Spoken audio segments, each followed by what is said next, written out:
Assalamualaikum warahmatullahi wabarakatuh. Halo, apa kabar pemirsa? Kembali berjumpa bersama dengan Anjang Sana, tempat ngobrol asik terkait pariwisata Jogja. Kali ini bersama saya Tio Andito, saya sedang berada di Raja Kelana Resto untuk nantinya bertemu bersama dengan tamu-tamu saya yang nanti akan ngobrol asik terkait pariwisata di daerah istimewa Yogyakarta. Khususnya satu daerah di mana menyimpan banyak sekali objek wisata eksotis, pantai, goa, dan satu lagi yang nanti akan kita bahas. Saya sudah bersama dengan salah satu perwakilan dari Dinas Pariwisata Kabupaten Gunung Kidul. Beliau merupakan Sekretaris Dinas Pariwisata Gunung Kidul. Di samping saya sudah ada Bapak Hari Sukmono. Halo, apa kabar Bapak? Baik, salam sehat. Salam sehat, luar biasa Iya. sekali. Jauh-jauh datang dari Gunung Kidul, akhirnya ke daerah Sleman ya hari ini ya. Masih Jogja juga ya? Masih Jogja juga, dan Iya. kita ngobrol terkait Iya. dengan pariwisata Yogyakarta, Iya. lebih khususnya adalah Gunung Kidul ya. Iya. Luar biasa. Kalau kita ngobrolin terkait dengan pariwisata Kidul, Iya. banyak sekali menyimpan destinasi wisata. Betul. Mulai dari pantai, Betul. sungai pun jadi Betul. destinasi wisata. Betul.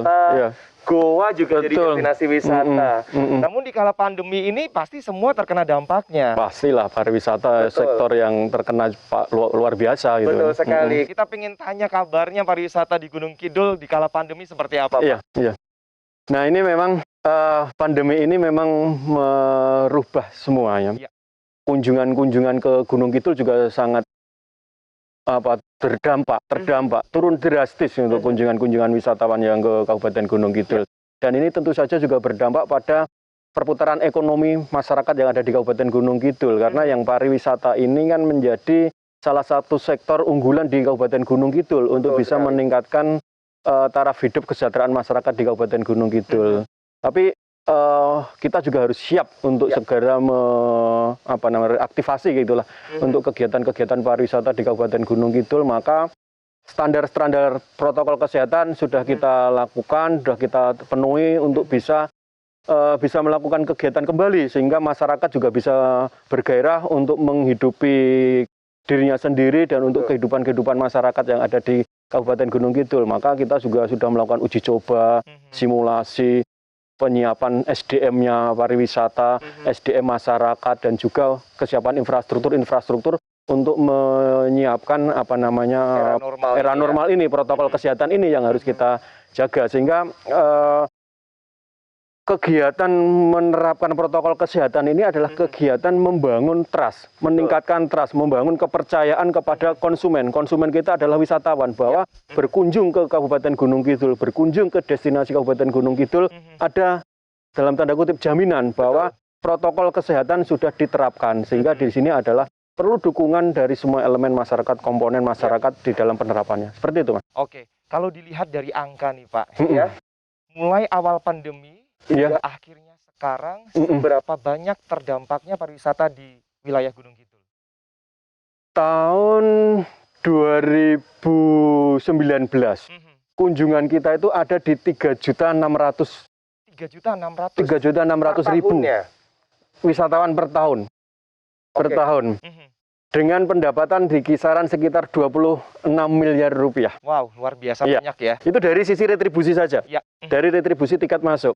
Nah, kemudian pandemi ini yang mulai Maret ya, kira-kira Maret sampai dengan Maret 2020 itu pendapatan kita retribusi turun menjadi 14,1 miliar. Wow. Dengan pengunjung hanya sekitar saya angka pastinya lupa, tapi cukup drastis turun angka penurunan wisatawan ke Kabupaten Gunung Kidul. Dan juga yang utama di sini adalah terkait dengan belanja wisatawannya. Orang ke Gunung Kidul, orang berwisata itu kan yang kita harapkan adalah spendingnya. Betul. Masyarakat itu berharap bahwa ada uang yang masuk ke mereka. Nah, ini juga berdampak. Spending kita, hitung-hitungan kita kemarin tahun 2019, belanja wisatawan kita itu rata-rata masih di angka 150.000 per orang per hari. Oke.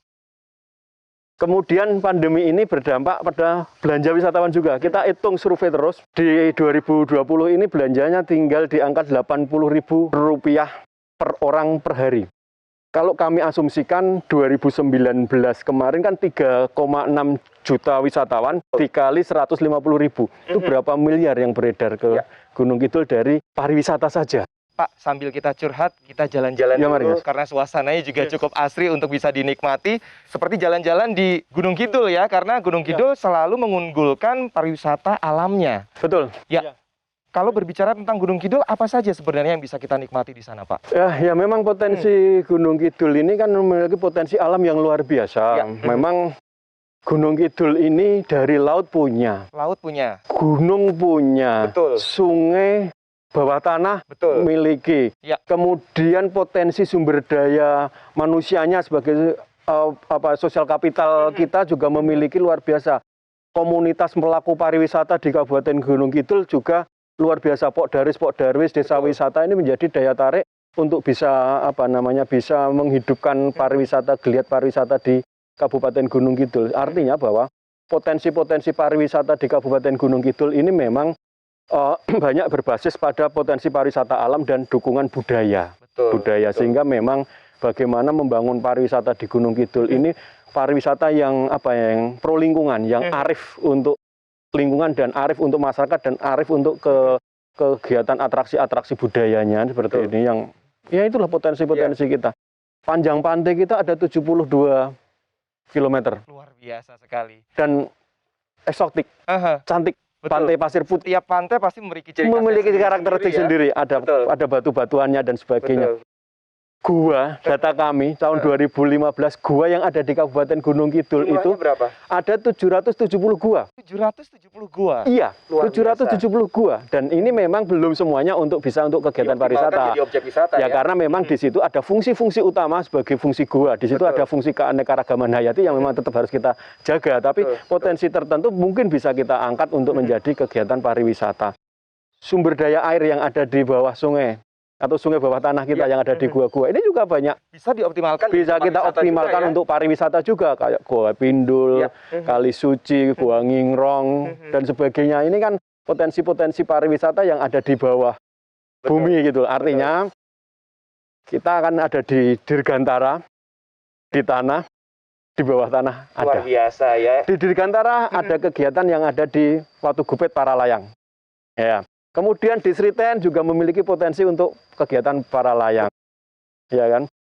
Di daratan semua kita bisa rasakan langsung. Kemudian yang di dalam bumi yaitu tadi kegiatan-kegiatan potensi gua, susur sungai bawah tanah dan sebagainya. Luar Itulah. biasa. Ini wetonnya kelihatannya cocok untuk tinggal di air, udara dan juga laut ya. Iya ini kalau kayak tentara 3 matra ada lengkap. Itu dia luar biasa. Nah, ketika sekarang kita sudah hadir di masa menuju ke era normal, Betul. Vaksinasi sudah digalakan oleh pemerintah. Lalu target apa dari pariwisata Gunung Kidul untuk bisa menyambut era normal ini, Pak? Kita sambil jalan boleh, Pak? Ya. Target kita memang dalam hal ini adalah target bahwa konsisten dan komitmen kegiatan-kegiatan pariwisata untuk tetap menerapkan protokol kesehatan. Betul. Meskipun kita masih sudah ada vaksinasi dan sebagainya ke depan, tapi protokol kesehatan itu Tetap menjadi digalakan, ya? kunci. Itu target kita untuk tetap menjaga agar tadi membangun pariwisata itu membangun citra, Betul. membangun image, Trust, kemudian ya? membangun kepercayaan itu tadi. Nah ini yang harus kita jaga. Betul. Maka perlu dukungan semua elemen masyarakat, khususnya para pelaku pariwisata kan seperti itu. Itu target kita untuk Betul. kita jaga agar pariwisata tetap sustain itu, tetap berlanjut gitu loh seperti itu. Jadi secara tidak langsung pelaku wisata juga pasti menerapkan protokol kesehatan dan sekaligus kita mengedukasi juga wisatawan untuk tetap menerapkan protokol kesehatan. Ya. Terkait dengan SDM, nanti kita akan bertemu dengan satu tamu saya juga, Pak. Iya. Beliau merupakan pengelola wisata yang ada di kawasan Gedang Sari. Oh ya. Masih masuk dari wilayah Gunung Kidul juga tentunya ya. Iya. Baik, kita akan bertemu sesaat lagi. Kita boleh jalan-jalan menuju arah sana ya Pak ya. Baik, pemirsa jangan kemana-mana karena pastinya akan ada obrolan menarik lagi yang akan kita obrolkan. Tetap bersama dengan kami di Anjang Sana, tempat asik ngobrol terkait pariwisata Yogyakarta.